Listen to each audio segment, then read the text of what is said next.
नमस्कार, अंजलि की आवाज चैनल में आपका स्वागत है। हमारी आज की कहानी है आत्मसम्मान। अंजलि रसोई के काउंटर पर खड़ी थी। उसके हाथ कांप रहे थे जैसे वह बर्तन धो रही थी। उसके पति राघव की गुस्से से भरी आवाज उसके कानों में गूंज रही थी, भले ही वह कई घंटे पहले घर से बाहर जा चुके थे। ईशान, उसका 7 साल का बेटा, चुपचाप एक कोने में बैठा था और एक कागज पर चित्र बना रहा था। उसकी चुप्पी बर्तनों के टकराने की आवाज से कहीं भारी थी। कई सालों तक अंजलि ने राघव के गुस्सैल व्यवहार और क्रूर शब्दों को सहा था। पहले उसने खुद को समझाया था कि वह तनाव में है या यह सब ठीक हो जाएगा।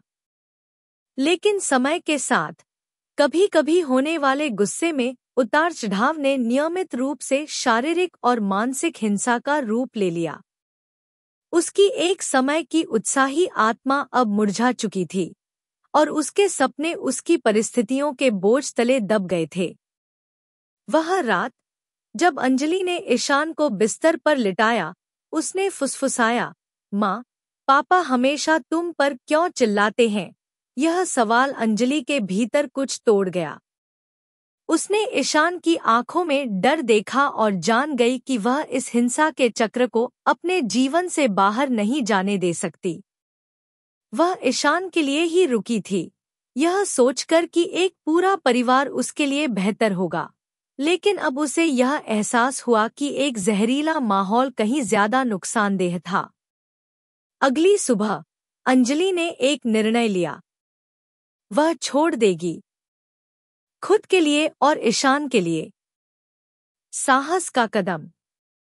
अपने साहस को इकट्ठा करते हुए अंजलि ने अपनी बचपन की दोस्त नेहा से संपर्क किया, जो उसी शहर में रहती थी। नेहा हमेशा से उसकी ताकत और सहारा रही थी, भले ही कई सालों से उनका संपर्क नहीं हुआ था। जब अंजलि ने उसे अपनी दुर्दशा के बारे में बताया, तो नेहा का जवाब तत्काल और दृढ़ था। तुम इसके लायक नहीं हो, अंजलि। हमारे पास आओ, हम साथ में सब कुछ हल कर लेंगे।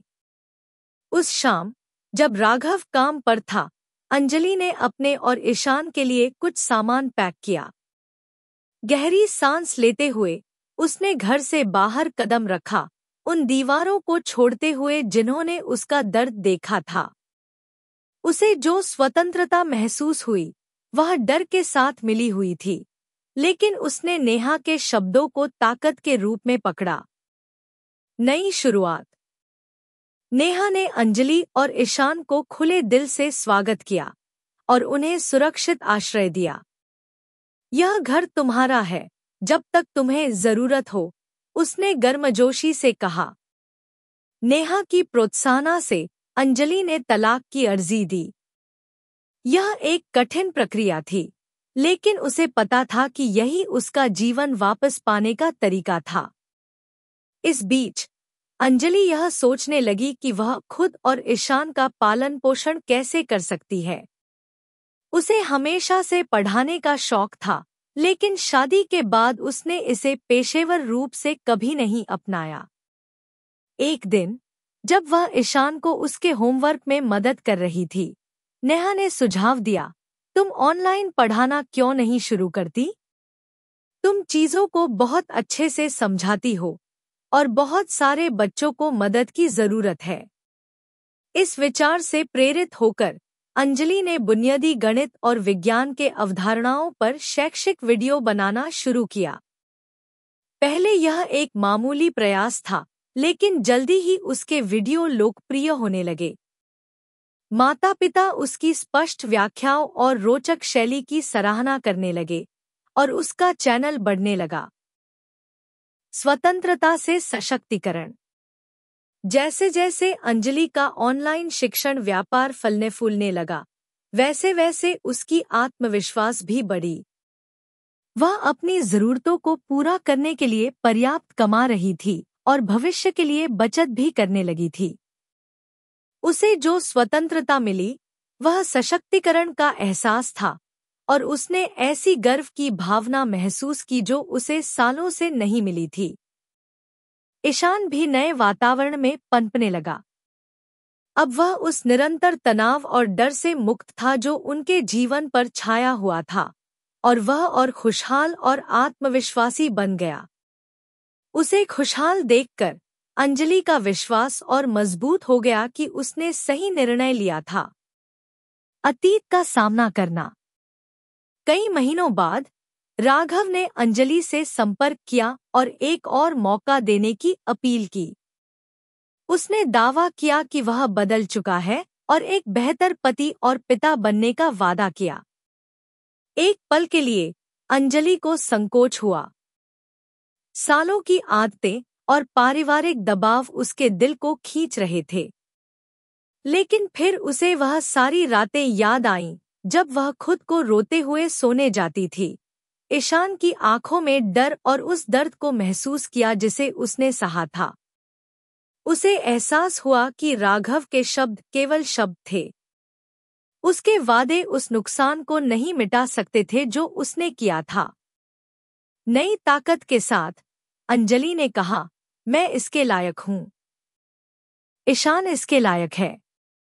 हम आगे बढ़ रहे हैं और तुम्हारे लिए हमारे जीवन में कोई जगह नहीं है। नई शुरुआत। अंजलि ने अपना जीवन बनाने की प्रक्रिया जारी रखी, अपने शिक्षण प्लेटफॉर्म को बढ़ाया और अन्य अवसरों की तलाश की। उसने उन महिलाओं के लिए कार्यशालाएं आयोजित करना शुरू की जो समान परिस्थितियों में थीं, अपनी कहानी साझा करके उन्हें प्रेरित और सशक्त करने के लिए। एक अधीन पत्नी से एक मजबूत, स्वतंत्र महिला तक का उसका सफर कई लोगों के लिए आशा की किरण बन गया। ईशान अब स्कूल में सफलता प्राप्त कर रहा था और प्यार और सकारात्मकता से घिरा हुआ था। अक्सर कहता, माँ, तुम मेरी हीरो हो। ये शब्द अंजलि के लिए सबसे बड़ी इनाम थे। उसने न केवल अपनी जिंदगी फिर से हासिल की थी, बल्कि अपने बेटे को एक उज्जवल भविष्य भी दिया था। अंजलि की कहानी मानवीय आत्मा की दृढ़ता का प्रमाण थी। यह दिखाता है कि सबसे अंधेरे समय में भी उम्मीद होती है और साहस और संकल्प के साथ हिंसा की बेड़ियों से मुक्ति पाई जा सकती है और एक ऐसा जीवन फिर से बनाया जा सकता है जिसमें प्यार, सम्मान और गरिमा हो। तो दोस्तों, आपको यह कहानी कैसी लगी, लाइक और कमेंट करके ज़रूर बताएं और चैनल को सब्सक्राइब करना बिल्कुल ना भूलें। मिलते हैं एक नई कहानी के साथ। बहुत बहुत धन्यवाद।